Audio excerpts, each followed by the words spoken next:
Hello gnomes, my name is Chance, welcome to my spellbook, and thank you so much for tuning into the third episode of our gnome subrace series.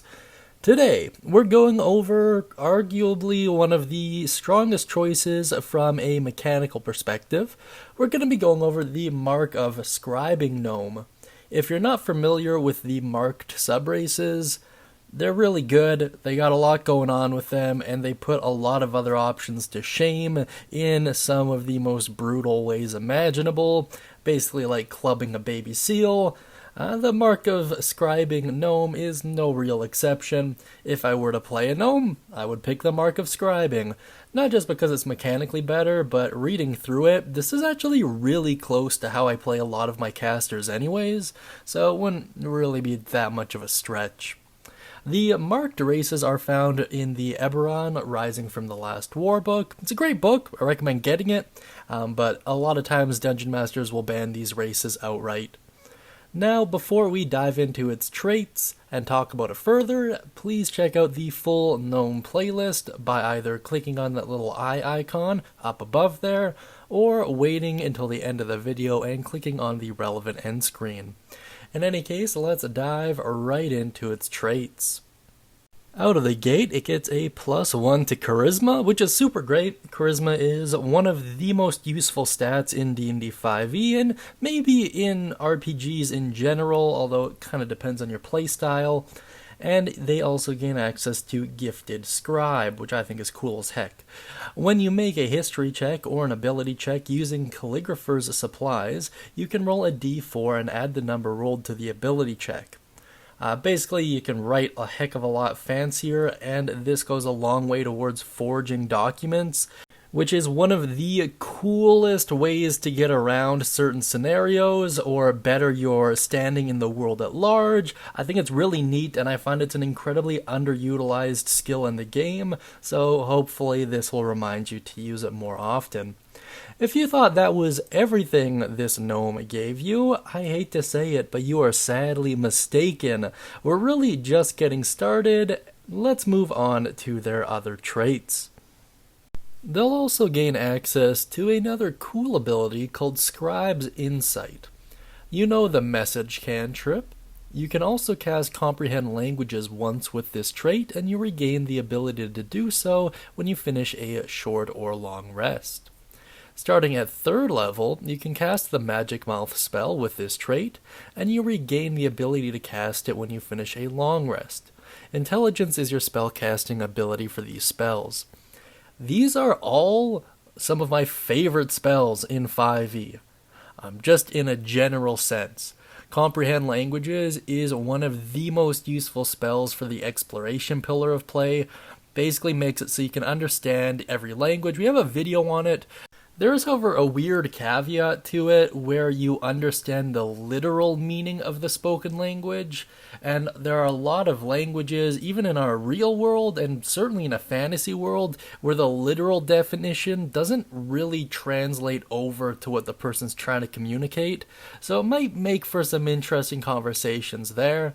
However, it is still an incredibly useful spell. You can also read text, which is pretty dang cool as well. Once again, sticking within that literal translation, so it might come across as a little bit weird and foreign when perceived that way, but it still is pretty good. Magic Mouth is incredible. It's usually a ritual spell, so I tend to abuse it. However, in this case, you can only cast it once, and what it does is it allows you to imbue an object with a certain voice phrase, and that will activate when a trigger is met. We also have a really cool video on this as well if you want to check it out. It's one of my favorite spells in 5e in general. The only real downside to it is it does consume 10 gold worth of honeycomb and jade dust, so use it sparingly, I suppose. However, if you're in a higher level campaign or a wealth dense campaign, I highly doubt that'll be an issue. And it does last until dispelled as well, so you can have multiple different objects with multiple different phrases and things of that nature. It works really well with the actor feat, by the way. Now let's take a look at their extended spell list. Man, there are some doozies here. Comprehend languages we've already talked about.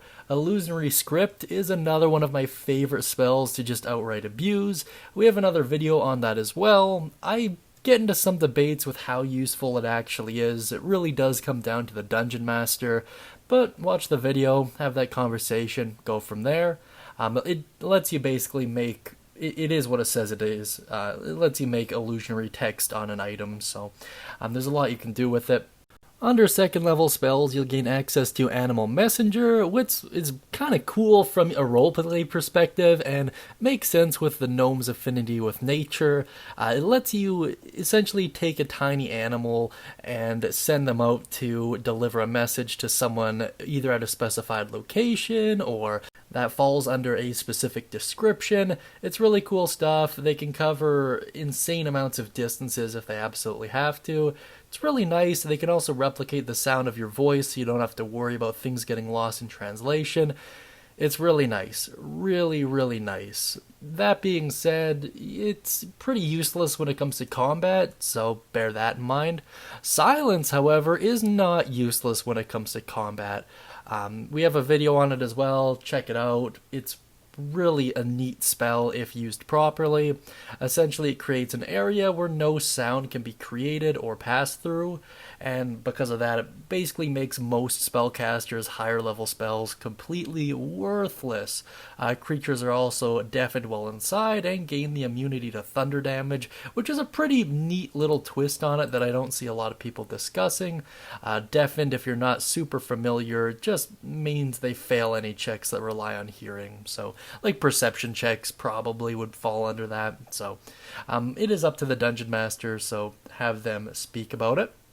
At third level, you'll gain Sending and Tongues. Sending lets you send a message basically anywhere, even to other planes of existence, so it's like a really beefed up version of the message cantrip if you want to look at it like that. And Tongues is like a beef up version of Comprehend Languages. Tongues lets you grant the ability to understand any spoken language to any creature you can touch. There are some rules and restrictions around it, namely the creature has to be able to hear. Most creatures can, so it's not usually an issue. Also, when the target speaks, any creature that knows at least one language can hear the target and understands what it says. The key word when it comes to this spell's description is understanding, whereas Comprehend Languages lets you understand the literal definition of every word. So there is that difference there. Bear that in mind. Under 4th level spells, you'll gain Arcane Eye and Confusion. Arcane Eye lets you create a small floating eye that is invisible and you can control and perceive through. It's a really good spell for exploration. And then Confusion is a really good combat spell, or just social spell in general, I suppose. Basically, if creatures within 10 feet of a point you choose fail a wisdom save, they have to make a roll on a d10 table, and that kind of affects what they're going to get. There's a lot of really cool things in that d10 table, like moving all their movement speed in a random direction, freezes up for a turn, attacks randomly, stuff like that. It's really neat and is considered to be one of the better enchantment spells in the game, so bear that in mind. It is concentration, so sometimes people get a little bit upset with that, but it's a really good effect. And then at 5th level, you'll gain access to Dream, which is basically the Inception movie, if you want to look at it like that, at least more or less. It's a really cool spell that I'm really not looking forward to covering, in all honesty, because it's long as hell in its description. It can do a lot of cool stuff, and there's a lot of caveats to it. Check out the video when I get around to it, but just take my word for it. It's a really good spell that I find is often underused, and I would really like to see it more center stage. It's really sad that it takes up a 5th level spell slot, but it could really change the direction of almost every campaign I can think of, so maybe it's worth it, maybe it's not. I want to be really clear about these extended spell lists though. It doesn't mean you can cast the spell outright. It means if you're a caster that happens to have access to these spell slots, but might not necessarily have these spells on their spell list, you can choose them. So just wanted to make that really clear. Now let's get on to my personal thoughts about the Mark of the Scribe Gnome. Needless to say, I think the Mark of the Scribe Gnome is a really strong choice.